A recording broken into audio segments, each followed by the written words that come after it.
ഇന്നത്തെ പുതിയ വീഡിയോയിലേക്ക് എല്ലാവർക്കും സ്വാഗതം. ഇന്നത്തെ റെസിപ്പി മുളകച്ചാറാണ്. മധുരം പുളി എരിവും കൂടിയൊരു അച്ചാർ റെസിപ്പിയാണിത്. ബിരിയാണിയുടെ കൂടെ സൈഡ് ഡിഷായിട്ട് കിട്ടുന്ന കല്യാണ വീടുകളിലെ അച്ചാർ റെസിപ്പി എങ്ങനെ ഉണ്ടാക്കുന്നതെന്ന് നോക്കാം. ഉണ്ടാക്കാൻ വളരെ ഈസിയാണ്. ഒരു പാൻ ചൂടാക്കി അതിലേക്ക് ടേബിൾ സ്പൂൺ ഓയിൽ ഒഴിച്ച് കൊടുക്കുക. അതിലേക്ക് കടുക് ചേർത്ത് പൊട്ടിച്ച ശേഷം കറിവേപ്പില ചേർത്ത് കൊടുക്കാം. ഇനി അതിലേക്ക് 1 കപ്പ് ഉണക്കമുന്തിരി ചേർത്തൊന്ന് ചെറുതായിട്ടൊന്ന് റോസ്റ്റ് ചെയ്തെടുക്കാം.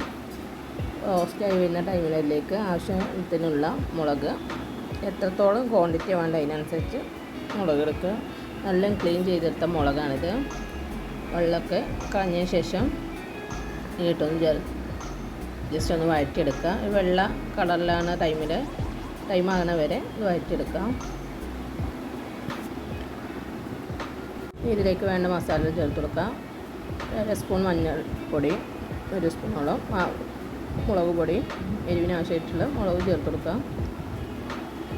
1 കപ്പോളം ഈത്തപ്പഴം കുരു കളഞ്ഞ് ചേർത്ത് കൊടുക്കുക. ചേർത്തായിട്ടൊന്ന് വഴറ്റിയെടുക്കുക. ഇതിലേക്ക് 1 സ്പൂൺ ഇഞ്ചി വെളുത്തുള്ളി പേസ്റ്റ് ചേർത്ത് കൊടുത്തിട്ടുണ്ട്. വീഡിയോയിൽ ഇട്ട് പോയിട്ടുണ്ട്.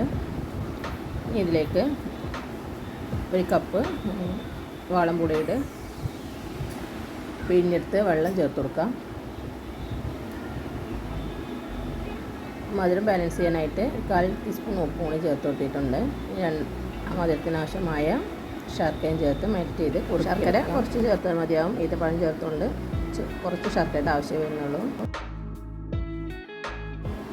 ഇത്രയും തിക്നെസ്സായി തുടങ്ങുമ്പോൾ തീ ഓഫ് ചെയ്യുക. തണുക്കാനായി മാറ്റി വെക്കുക. തണുത്ത് കഴിഞ്ഞാൽ ഇതൊന്നുകൂടി തിക്കായി വരും. ഇത്രയേ ഉള്ളൂ.